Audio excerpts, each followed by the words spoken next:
কতগুলো বছর হয়ে গেল বাবা তুমি ছেড়ে চলে গেছো।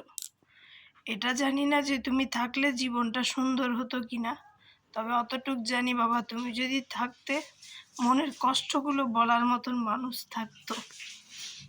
খুব মনে পড়ে বাবা, অনেক মানুষের সঙ্গে জীবনে দেখা হয়েছে, তোমার মতন কাউকেই পেলাম না। জানি না কোনোদিন তোমার কিছু বলতে পারছি না বাবা। এইটুকুই বলবো, যেখানে থাকো ভালো থেকো, সুস্থ থেকো। আর কি বলবো, আশীর্বাদ করো যাতে ভালো মানুষ হতে পারি, এতটুকু। আর কি বলবো, তুমি ভালো থেকো। কেন চলে গেলে এটার মানে এখনো পেলাম না। জানি না, হয়তো নিজের জীবনও শেষ হয়ে যাবে, কিন্তু ওটা বুঝতে পারবো না। তোমার জায়গাটা কোনোদিনও শেষ হবে না বাবা।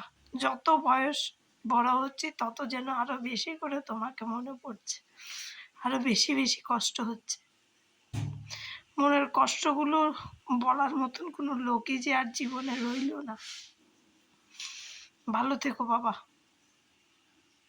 ভগবানের কাছে প্রার্থনা করি পরের জন্মেও যেন তোমাকে বাবা হিসেবে পাই।